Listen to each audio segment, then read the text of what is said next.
Hola, Dios les bendiga. Bienvenidos a la clase número 14 de la materia de personajes bíblicos. Hemos estado viendo varios personajes en el transcurso de este ciclo. Obviamente no hemos visto muchísimos, ¿verdad? Pero los que hemos visto algunos detalles como sus puntos fuertes, sus debilidades, qué significa el nombre, que dice mucho, ¿verdad? De un personaje. Y en algunos casos hemos visto un personaje, ¿verdad? Porque en cada clase, porque es extensa la información. En otros casos hemos visto tres, en otros casos dos, pero en este caso estaremos viendo los últimos dos personajes que de verdad que yo me quería quedar con uno, pero es sumamente interesante hablar un poquito acerca de los dos. Vamos a hablar de Jacobo, hijo de Zebedeo, y de Judas Iscariote. Jacobo, si ustedes recuerdan una cita en Mateo 10 del 35 al 37 que dice: entonces Jacobo y Juan, hijos de Zebedeo, se le acercaron diciendo: Maestro, querríamos que nos hagas lo que pidiéramos. Él les dijo: ¿qué queréis que os haga? Ellos le dijeron: concédenos que en tu gloria nos sentemos, uno a tu derecha y el otro a tu izquierda. Eso lo vemos en Marcos 10, del 35 al 37. De verdad que fue un pedido hacia Jesús sumamente intenso, ¿verdad? Por lo que estaban pidiendo, ¿verdad? Estar al lado de Jesús, uno a cada lado. Jacobo, llamado Santiago, el hermano mayor, o Santiago, el de Zebedeo, para distinguir del otro apóstol llamado Jacobo. Santiago, el de Alfeo, o Santiago el menor. Santiago en arameo, ¿verdad? No lo leo porque está un poco complicado eso, y está ahí en griego. Y significa suplantador. Fue un apóstol de Jesús, nacido en Bethsaida y fue muerto en Jerusalén. Fue ejecutado por Herodes Agripa, más o menos en el año 44 a.C., en el primer siglo. Y es el primero de los 12 cuyo martirio se menciona en el Nuevo Testamento. De verdad que este personaje es muy interesante porque además de que él creía, ¿verdad?, que él y su hermano podían estar a uno a cada lado de Jesús. Él era de Galilea, ¿verdad? Su ocupación era pescador y ser el discípulo de Jesús. Los familiares, pues Zebedeo era su papá, su mamá se llama Salomé y su hermano Juan. Los contemporáneos: Jesús, Pilatos, Herodes, Agripa. Jacobo, dice, se menciona 38 veces en el Nuevo Testamento, mayormente en los evangelios sinópticos. Algunos eruditos señalan que él mismo solo se refiere a 2 o 3 diferentes personas, pero en realidad Jacobo son más. Y aquí se menciona Jacobo, el hijo de Zebedeo, que es del que nosotros vamos a hablar, que es el primerito, fue el discípulo de Juan el Bautista primero, y luego fue llamado a ser uno de los 12 apóstoles.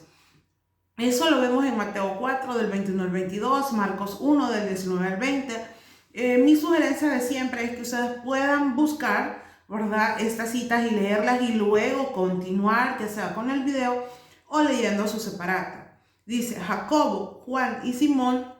Simón es Pedro, un trío que de alguna manera alcanzó un lugar de primacía entre los discípulos. A menudo se encuentra en medio de eventos importantes, como por ejemplo cuando la hija de Jairo fue resucitada, en la transfiguración, en el Monte de los Olivos, en el jardín del Getsemaní, ¿verdad? Ahí vio de cerca el sufrimiento de Jesús. Jacobo y Juan previamente habían acompañado a Jesús al hogar de Simón y Andrés. Jesús denominó a Jacobo y a Juan como Boanerges, ¿verdad? Creo que así es como eran como más conocidos, y se les llamaban hijos del trueno, quería decir Boanerges. Eso lo vemos en Marcos 3:17. Ellos manifestaron cierta presunción y el ser un poco mal pensados, ¿verdad?, según la cita que estuvimos leyendo.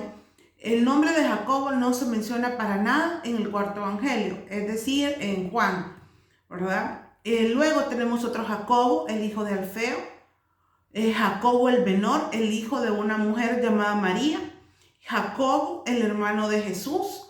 Este dice que las únicas 2 veces que se hace referencia a él en los evangelios es en conjunto con sus hermanos. José, Simón y Judas. Luego está Jacobo, un familiar del apóstol Judas.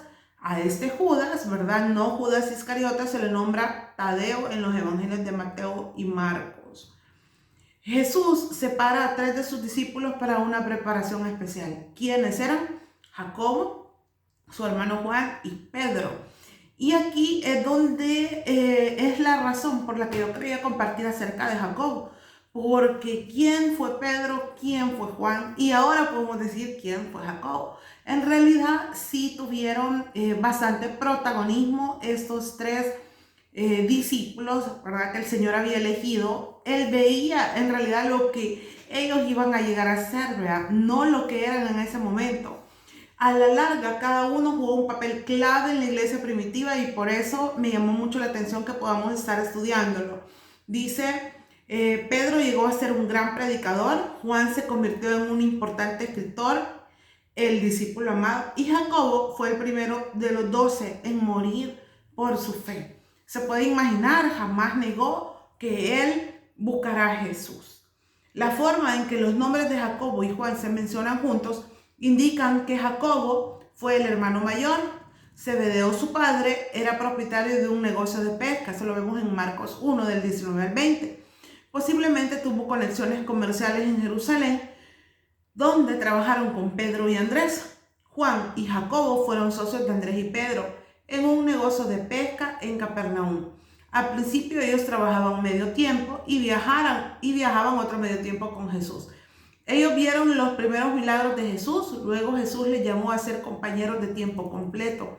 Jesús llamó a Jacobo cuando él se arreglaba sus redes. Seguramente, dice, Zebedeo había esperado la participación completa de sus hijos en el negocio familiar. Pero cuando les llamó a seguirle, ellos dejaron el negocio, sus barcos y hasta su padre por estar con Jesús. Definitivamente que, si ustedes recuerdan, vea, antiguamente los hijos aprendían el oficio que su padre ejercía. Por esa razón se considera también, ¿verdad?, de que ellos eran unos excelentes pescadores y era algo que habían aprendido de su papá.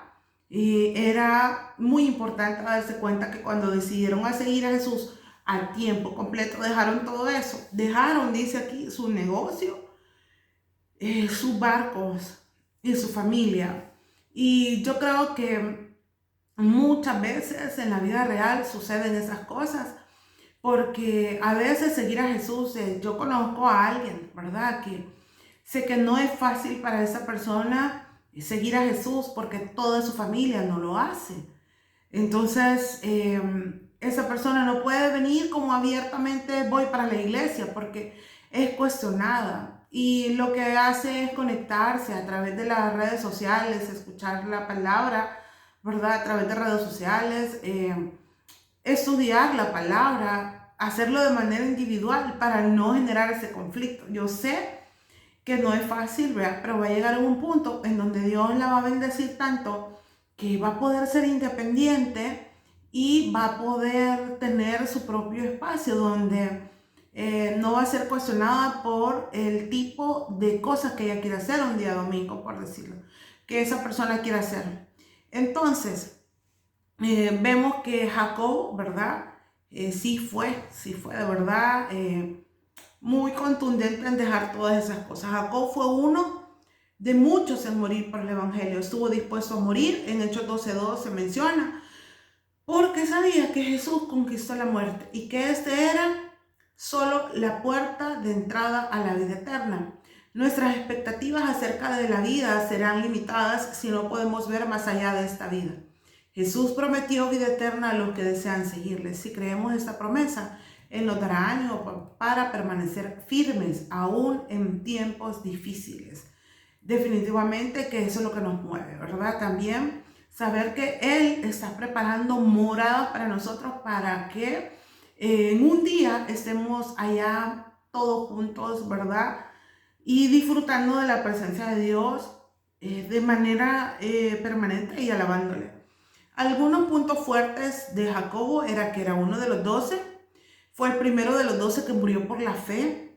Jacobo era un discípulo muy dinámico, tenía mucha energía y potencial, siempre quería hacer cosas importantes.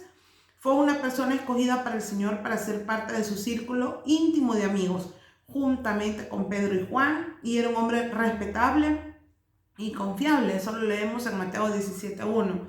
Algunas debilidades y errores es que se menciona dos explosiones de Jacobo que indican problemas de temperamento impulsivo.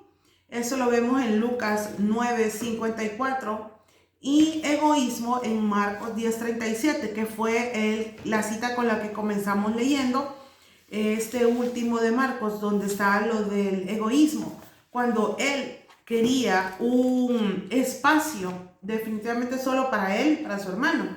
Dice, en ambos casos, él y su hermano Juan hablaron como uno. Eso es algo importante, ¿verdad? De destacar de ellos, porque a pesar de su impulsividad, ¿verdad?, que ellos tenían por ser muy impulsivos, ellos siempre permanecían juntos, trataban de estar juntos. Y por esa razón, en Marcos 10, del 35 al 37, él le pide, ¿verdad? Mi hermano, ¿cómo se llama? Queremos estar uno a tu diestra y el otro, vea, al otro lado. Entonces, lecciones importantes de la vida de Jacob era esta. Dice, para los discípulos de Jesús, perder la vida no era un precio muy alto a pagar. Ellos sabían que era parte, ¿verdad?, de lo que podía suceder si ellos seguían a Jesús en aquel tiempo. Los tres mejores amigos de Jesús experimentaron y vieron cosas que los otros discípulos no pudieron ver. De verdad, es de amar, digamos, ese momento, ¿verdad?, en los cuales ellos tenían esa intimidad con Jesús y formar parte de estar cerca de Él. O sea, que Él los pudiera abrazar, que Él pudiera, no sé, tal vez consolarlo, decirles, está bien, sigamos, a pesar de todas las cosas. O sea, tener esa cercanía, o sea, alguien cercano a nosotros es eso, ¿verdad? Alguien que nos abraza, alguien que nos toca el hombro y nos dice, pueden, denle, sigan adelante. Yo creo que Jesús hacía eso con ellos. También es un ejemplo a seguir de que Él fue capaz de entregar su tiempo. Esto es súper importante. Su tiempo y su vida por el servicio a Dios, al igual que todo seguidor de Cristo deberíamos hacer, ¿verdad? Cuando se trata de servir a Dios, enfocarnos totalmente en hacerlo de la mejor manera y todo eso. Luego hay tres eventos importantes en la vida de Jacobo, y ese es su celo vengativo. Eso lo vemos en Lucas 9, del 51 al 56. Luego de eso, su ambición excesiva, que es la que ya vimos. Y otro es que murió como un mártir, ¿verdad? Y después de la resurrección de Jesús, dice que Jacobo fue uno de los 7 que pescaba. Fue uno de los discípulos que se reunió en el aposento alto. Estuvo presente en Pentecostés. Y cada vez que se reunían los discípulos, estaba presente. Después de Pentecostés, Jacob tuvo un celo grande por extender el reino de Dios y el evangelio. Y eso debería de ser lo nuestro, ¿verdad? Nosotros venir y decir, sí queremos hacerlo, vamos a hacerlo con todo, y poder así de verdad trabajar para Dios, sentir que Dios puede. Luego tenemos a Judas Iscariote. Eso lo vemos en Mateo 10, del 2 al 4. Luego tenemos Marcos 3, del 13 al 19. Lucas 6, del 2 al 16. Judas Iscariote, ¿verdad? Iscariote significa varón de Queriot. Era una ciudad situada 19 kilómetros al sur de Hebrón. Era pues el único apóstol oriundo de Judea. Al mencionarse en la lista oficial de los apóstoles, siempre es el último, no sin ningún calificativo como el que entregó a Jesús.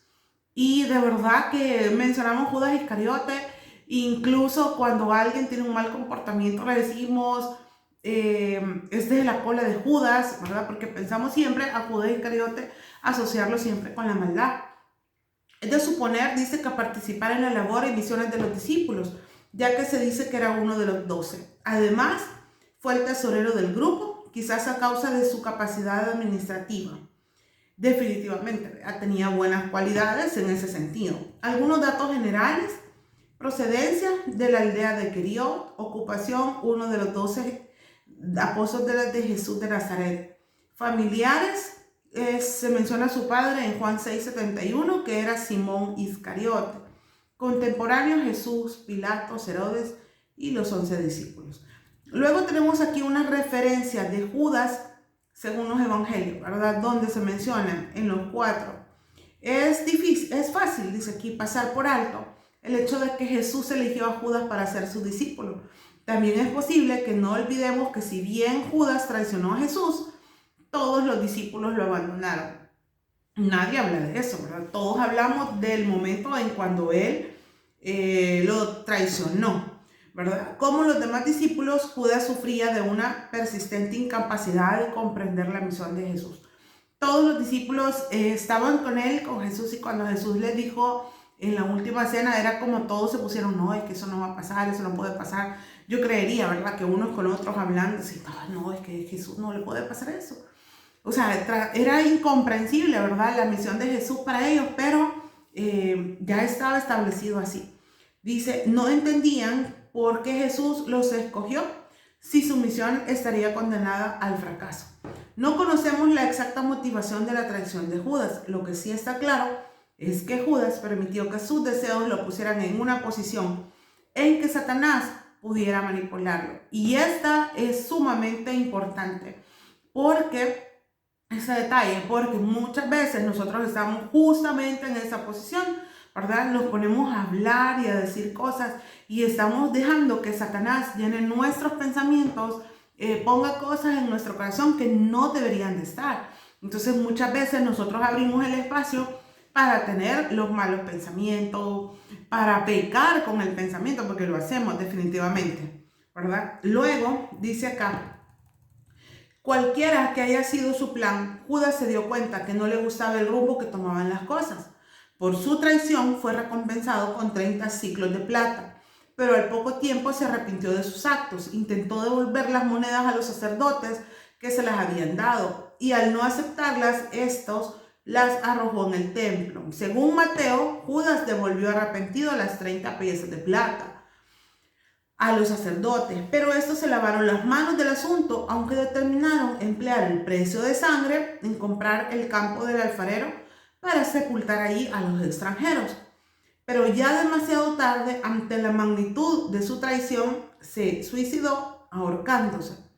Mateo 27, del 3 al 8, en un árbol lo hizo. Según otra versión, que eso lo vimos en Hechos, Judas compró un campo con el dinero que obtuvo gracias a su traición, pero cayendo de cabeza, se reventó por en medio y todas sus entrañas se derramaron. Eso lo vemos en Hechos 1:18.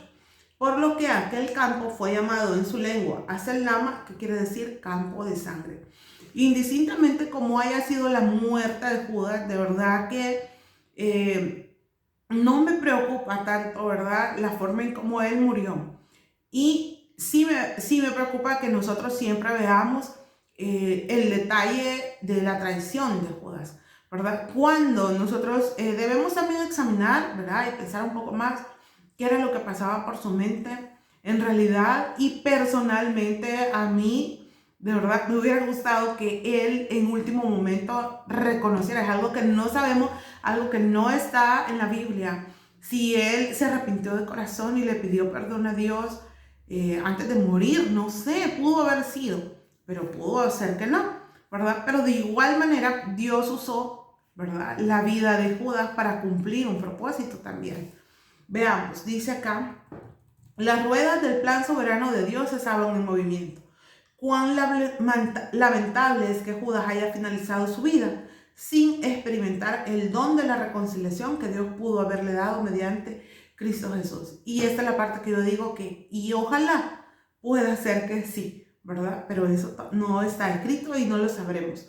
Las reacciones de la gente hacia Judas siempre han sido mixtas. Mientras algunos lo aborrecen fervientemente por su traición, otros lo compadecen porque no se daba cuenta de lo que hacía.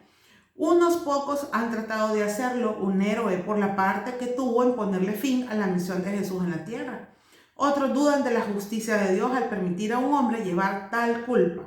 Algunos, hay muchos sentimientos hacia Judas. Es necesario tomar en cuenta algunos otros hechos. O sea, no podemos decir esto fue así o creo. No, o sea, porque no está en la Biblia. Lo que está en la Biblia es lo que nosotros creemos y esperemos en Dios que Él pudo haber en algún momento, ¿verdad? Antes de hacer lo que iba a hacer, de morir, ¿verdad? De suicidarse, como lo dicen aquí, o de en realidad estar a un punto de morir, tener ese momento de reflexión y pedirle perdón a Dios. Eso es lo que yo quisiera, de verdad, pero no lo sabemos.